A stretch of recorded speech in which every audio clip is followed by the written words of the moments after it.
Welcome to the party, pal. Your friendly neighborhood master chaos here with another out of the theater review with my special guest, my companion for the evening, the incredible haunted hippie. And don't you forget it. Hail to the king, baby. Hello, motherfucker. We just saw Companion, funny enough, and we're here with our thoughts. I felt like I talked too much last time, so I'm gonna have you start. Okay. With your thoughts on this one. Well, that's a little troubling because I was just telling Jose that I feel like I don't have a lot of thoughts on this one right now because we just got out of the theater, and I was gonna tell you it's because I simply just had a good time.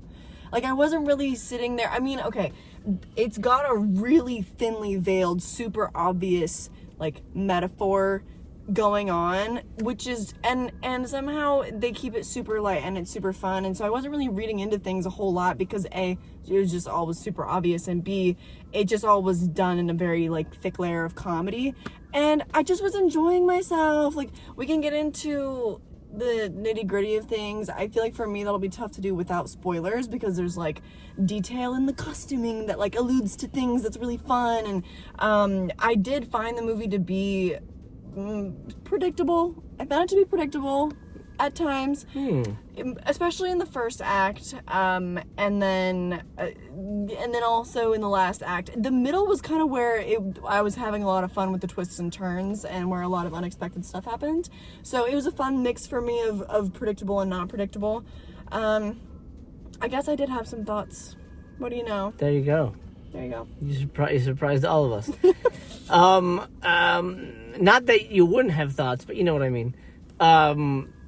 I loved it. I thought it was fantastic. It's a ton of fun. By the way, no spoilers, at least for the first half. I will mark if we talk spoilers, which we might go into briefly towards the end. I thought it was great. It's I can't say what it's like because it's a spoiler, but well, duh. If you're gonna go to see a movie for Valentine's, you can. Oh, sorry. Whoa! Give you another jump scare there. Car's alive.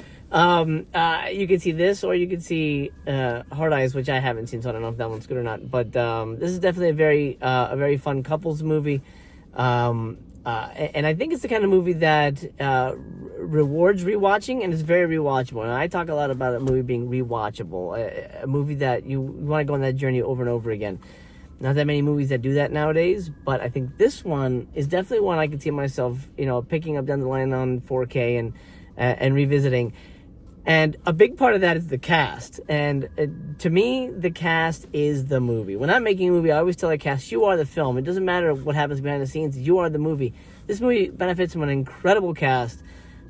Sophie Thatcher, I'm in love. I think she's... Hey, I don't know. Yeah, she's amazing. She's amazing. And I will watch anything she's in. She's really good in Heretic as well. But she's really, really good in this. I've been a big Jack Quaid fan for a while.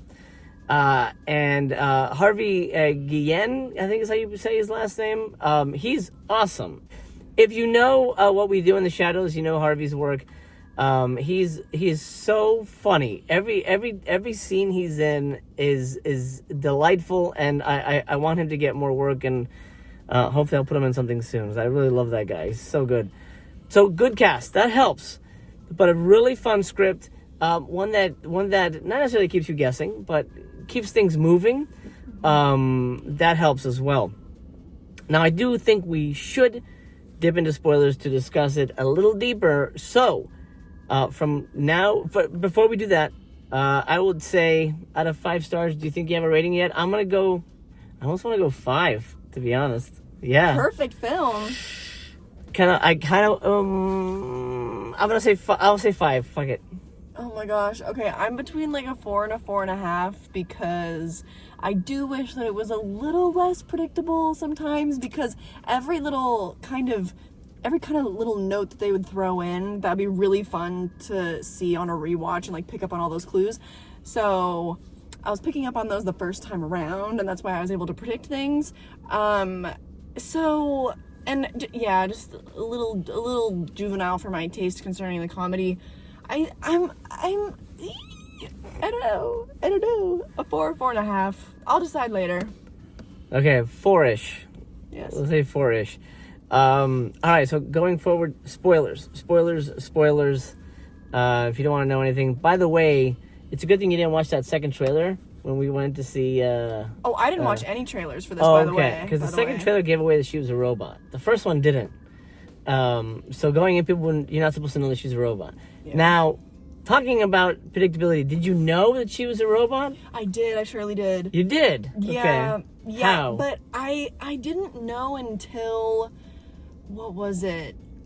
So when she takes a shower, her makeup is all still on, and I was like, there's not a woman alive that does that. And I was like, okay, so maybe not a woman.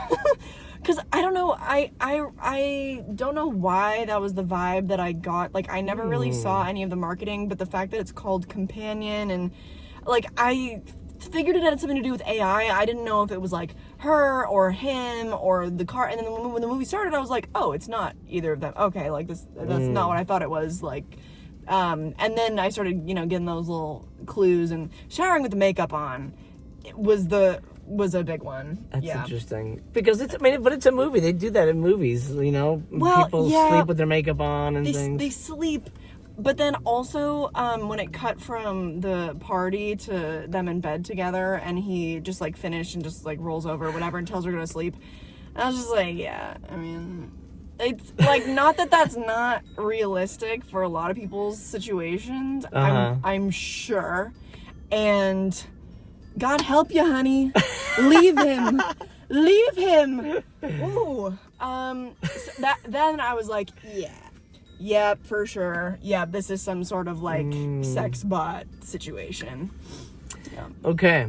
When did you know? I get that. Well, from the trailer. Right, that duh. second trailer, Duh. and I'm like, oh, that's what this is about? I had no idea, but I think it would have been fun discovery. So I don't think they should have given that away necessarily in the trailer.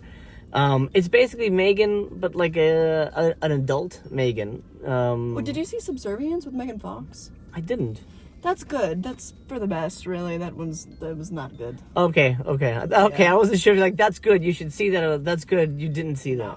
No. Gotcha. All right. Also, we'll stay away from that one then. Jack Quaid is such a likable guy. Yeah. Such a likable dude, but they keep giving him murderous douchebag roles. Well, Novocaine, he's like a likable fellow. Well, I right? guess so. Like, So we haven't we'll seen it. Maybe he ends yeah. up being bad at the end. I don't know. Brother. But yeah, no, he's basically the guy from Scream 5 with a robot girlfriend, Yeah. the same kind of energy, which is great. He's really good at it. But he's basically chasing after his robot girlfriend, and she's trying to survive in the woods and all that. And I almost felt like I wanted it to turn into Terminator 2, where she would get like super amped up and like break through walls and shit. They don't do that. With Patrick, they started getting close. Well, a little when bit. He's like in the cop outfit. Yeah. A nod to what's his face in T2. Robert Patrick? And his name is Patrick. That's true. Oh, there you go. So On there you purpose. go. That's what it is. Did you know that Patrick was a robot? I didn't. No. That was a good one. Yeah, that was one of like the middle act twists that I was praising earlier, actually, because I did not see that coming. Yeah. That was a good one. Yeah, but love that though. Love the idea of the himbo robot. Speaking of casting, though, I don't think a Jack Quaid in real life would need a sex robot. You know what I mean? No. Because he's a handsome dude. I feel like he could probably meet a normal girl. But... And the fact that he wasn't with the other girl, I'm blanking on her name. Kat. They weren't together, so it wasn't like, oh, they're together and hey, get a sex robot so we can frame her for murder. Well, no, because he was horrible, to be fair. I mean... Yeah. You gotta be... sure. He's the type that's alluring, very handsome, can play nice, seems nice. Mm-hmm. But then once he gets you... I mean, because the whole thing is this really thinly veiled metaphor of, like, dating a narcissist, basically. Or just dating most men in this world, pretty much. Is like... You must be kidding, aren't you? Pretty much what it's all about. It's like a leave him, good for her kind of movie. That's sort of the era that we're in with the... 4B movement and all that. I found a good one though, not me though, but That's the state of things. That's the state of things. And, Yeah, and you I know get what? that. Good for her. But I almost feel like they should have cast somebody that you could buy needed a sex robot. You know, somebody that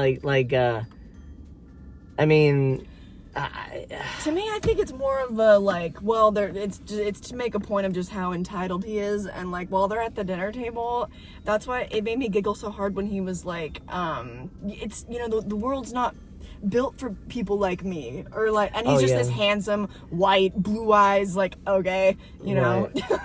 So I think they're more making a point about like entitlement more than like, oh, he's a loser, gotcha. because he's not a loser, really. No, I get that. I get that. So 5 stars is what you're saying? Potentially. They're making a point about entitlement. Oh my god. It's brilliant. It's a brilliant commentary. Yes. Also, who made this movie? I don't even know. God, Drew. I'm blanking on the name. But that guy is going to write the Faculty remake. I don't know if he's directing it, but he's writing it. He probably will direct it as well. Right. I want to say this is his first movie, which is kind of nuts. Well, produced by Zach Kreger, Roy Lee. Yeah. Barbarian dudes. Yeah. Roy Lee has produced like everything. Mm-hmm. I was this close to getting something produced by him. This fucking close. Well, that's a story for another time. But overall, I think Companion's a great film. I think it's fun, it's exciting, it's different. It's elevated horror, but it still gets down and dirty. It's still, I mean, It delivers. Elevated in all the commentary that's like, if you want to read into it, but it's a total popcorn flick. Like, Yeah. And it's not a horror movie. I wouldn't call it a scary movie. This is an action movie, action comedy. Oh, action. Okay, yeah. I mean, they're chasing around. There's gunfire. There's. It's not really a murder mystery because you kind of know what's happening. But the cast does a lot of the heavy lifting here. It's a good-looking film, and you go out with a smile, which is rare these days. Yeah. So I say thumbs up. I think it's pretty damn good. I say thumbs up also. And now I think I'm leaning towards 4.5. Hey, there we go. Well, there you go, Companion. Did you see it? Are you going to watch it? Let us know down below. Thank you for watching. It's been an honor and a pleasure. Thank you for joining me again. Of course. Hello. I keep jump scaring with my foot over here. Until we meet again, take care of yourself. Remember, we love you just the way you are. And if you find yourself in the room with a sex bot, dude, it's a great fucking idea. Give it a try. Nothing will go wrong.